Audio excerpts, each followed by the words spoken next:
5,000 souls crammed into a steel fortress floating in the middle of an unforgiving ocean. No escape, no privacy, just the constant roar of jet engines and the knowledge that one mistake could kill everyone on board. This is life on a U.S. Navy aircraft carrier. And somehow, in this chaos, sailors forge bonds stronger than anywhere else in the military. Bonds that last a lifetime. Bonds that can't be broken. But why? What is it about carrier life that creates this unbreakable brotherhood? The answer isn't what you think. Before we uncover the real reasons behind these extraordinary connections, you need to understand something crucial. An aircraft carrier isn't just a warship. It's a floating city operating under the most extreme conditions imaginable, where trust isn't optional, it's survival.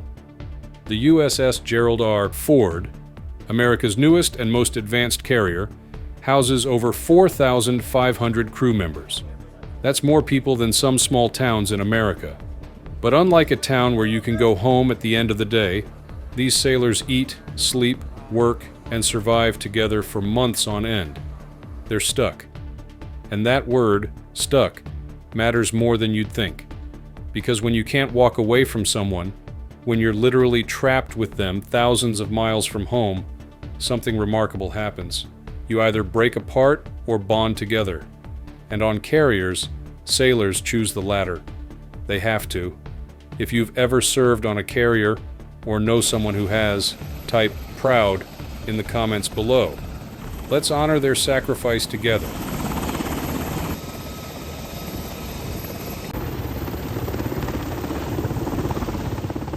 Let's start with the most obvious factor, proximity. Aircraft carriers are massive. The Gerald R. Ford stretches over 1,000 feet long, but despite that size, space is the one thing sailors don't have. Living quarters are cramped beyond belief. Sailors sleep in racks stacked 3 or 4 high, with barely 2 feet between bunks. You can literally reach out and touch the person sleeping above you. Personal belongings? Keep them to an absolute minimum. Privacy? It doesn't exist. Recent reports from January 2025 confirm that even on the most modern carriers, these conditions haven't changed. One sailor stationed on the Gerald R. Ford described living in spaces so tight that you learn everything about the people around you, whether you want to or not. You hear them breathe at night. You know when they're stressed. You feel their presence constantly. This isn't like being roommates in college. This is living closer to another human being than most married couples do. And here's the thing about that closeness. It breaks down walls. In civilian life, we keep parts of ourselves hidden. We present the version we want people to see. On a carrier, that mask gets ripped off within days. There's nowhere to hide your bad mood, your homesickness, your fear. Everyone sees it. And instead of judgment, what happens? Support. Understanding. Because everyone else is going through the exact same thing. But proximity alone doesn't explain it. After all, submarines are even more cramped, yet carrier sailors consistently report something different about their experience. So what else is at play? The answer lies in the mission itself. Operating flight deck operations on an aircraft carrier is the most dangerous job in the military during peacetime. Fighter jets weighing over 50,000 pounds land on a deck moving through rough seas at 30 knots. The margin for error is 0. One miscommunication, one moment of distraction, and people die. The flight deck is so hazardous that the Navy calls it one of the most dangerous 4.5 acres on Earth. And the sailors working there know it every single second of every single shift. Research from military operations studies shows that carrier flight operations exist at what experts call the edge of the envelope, operating under extreme conditions with the greatest tension between safety and efficiency.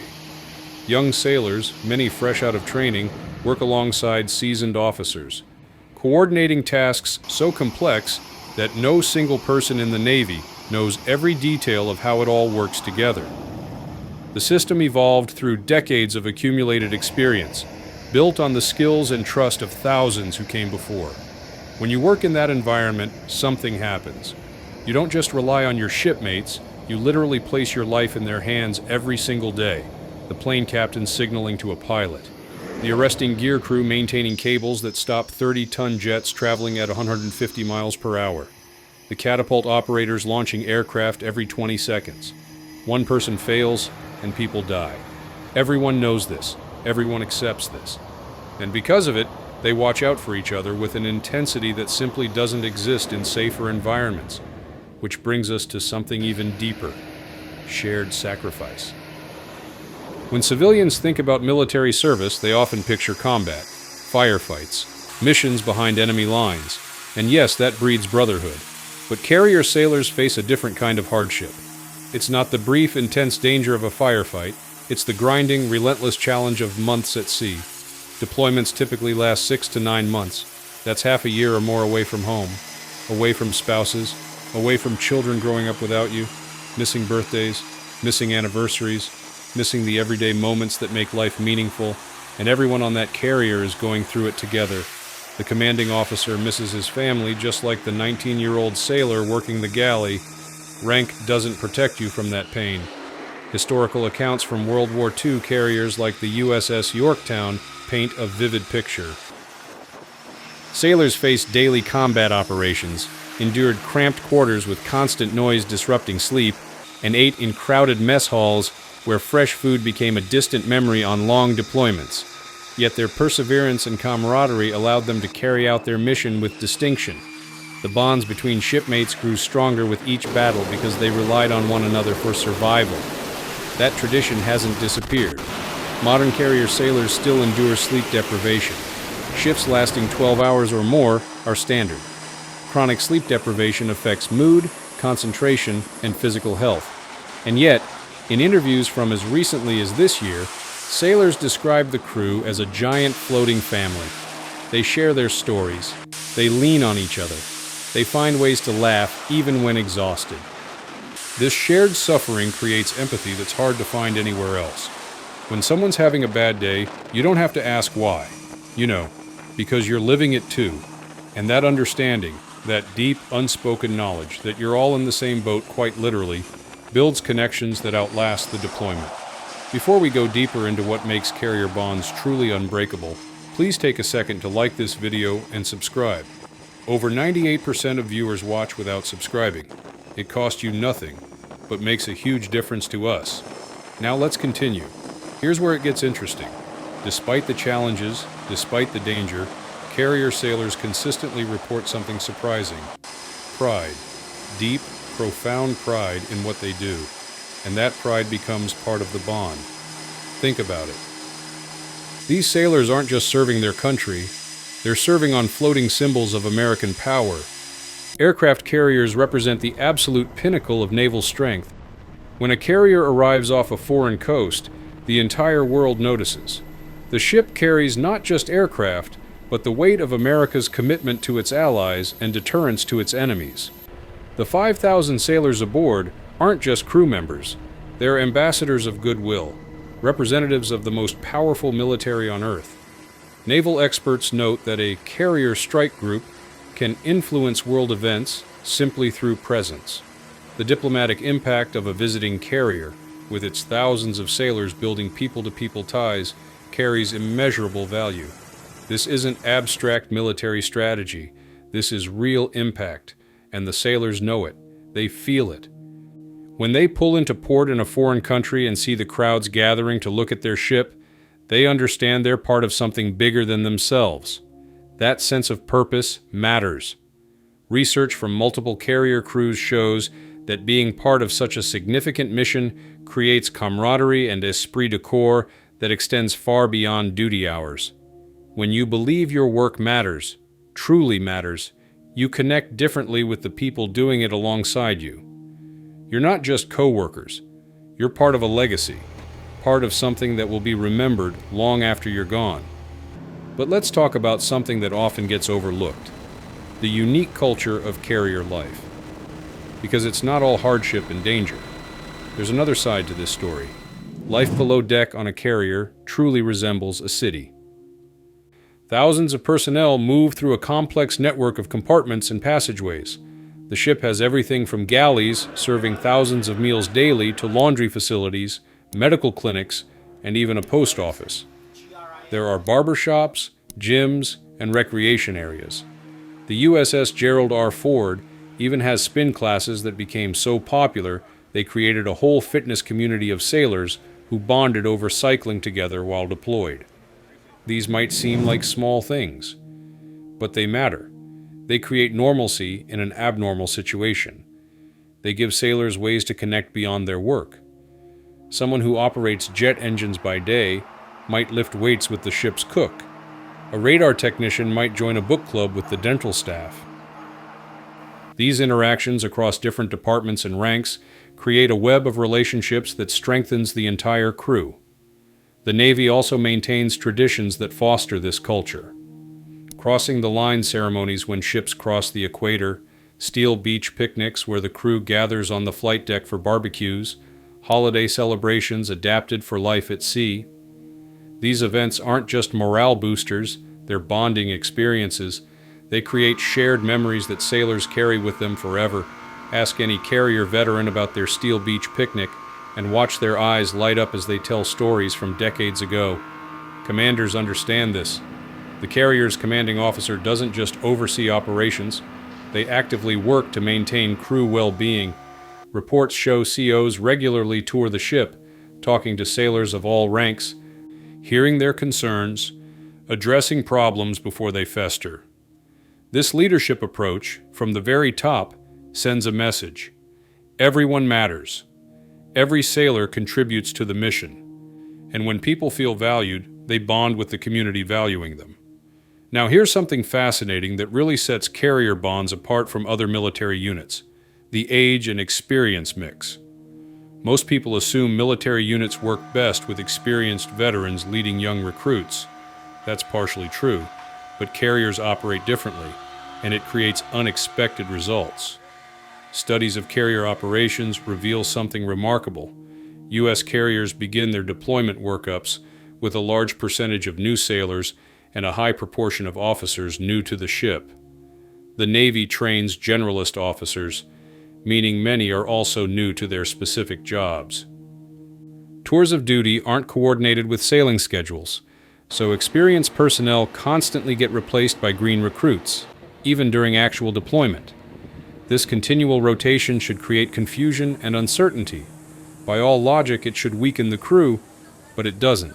Instead, it creates a culture of teaching, of mentoring, of rapid bonding because new sailors must get up to speed immediately, and experienced sailors must help them do it. There's no time for hazing or exclusion. The mission doesn't allow it. So what happens? Sailors at every level become teachers and students simultaneously.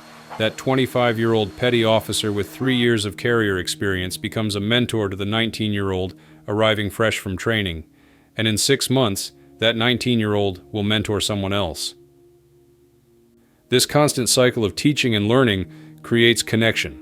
When someone takes time to teach you a critical skill, especially in a life or death environment, you don't forget them. You're grateful. You respect them. And when it's your turn to teach the next person, you pass on not just the skill, but the care that was shown to you. It becomes a tradition within the tradition. The research is clear. The Navy performs exceptionally well with young, largely inexperienced crews and management staff that turns over half its complement each year. They succeed in a working environment that rebuilds itself from scratch every deployment cycle. The only way this works is through bonds of trust and mutual support that transcend individual deployment cycles. The bonds aren't just between current sailors, they're connections to everyone who ever served on that carrier. Let's address something important: stress and mental health. Because the truth is, carrier life is psychologically demanding, and how sailors handle that together reveals another layer of their bonds. Extended periods at sea test physical and emotional endurance like few other experiences. The isolation from loved ones, the confined spaces, the constant noise, the inability to simply go for a walk outside or take a drive to clear your head. For some sailors, it becomes overwhelming. Mental health challenges on carriers are real and documented. But here's what matters: how the community responds. Recent research from carrier deployments shows that clinical psychologists now deploy aboard carriers specifically to provide mental health evaluation, treatment, and care for both shipboard and air wing personnel. The medical department coordinates comprehensive support, including psychotherapy, and, when appropriate, medication. Studies confirm that sailors receiving mental health treatment successfully complete their duties and earn recommendations for advancement and retention. What this means is that carriers have evolved beyond the old military mindset of tough it out. The culture now recognizes that taking care of each other includes mental health. Sailors support shipmates going through difficult times rather than shunning them. Chaplains provide pastoral care and counseling, coordinating emergency communications from the Red Cross when family crises happen back home. The ship's library, morale events, and wellness programs all exist to support psychological well-being. When a sailor sees their crew genuinely cares about their mental health, it deepens trust. It shows that these aren't just co-workers or even friends, they're family. Real family doesn't abandon you when you're struggling. They help you through it. That's what carrier crews do. And sailors remember who was there for them during their lowest moments. Those bonds last forever. There's one more factor we need to discuss, and it might be the most powerful of all: the contrast with the outside world. When carrier sailors finally return home after a long deployment, something unexpected happens. They often feel disconnected from civilian life. Not because they don't love their families or appreciate being home, but because the intensity of carrier life creates a reference point that normal life can't match. Think about it.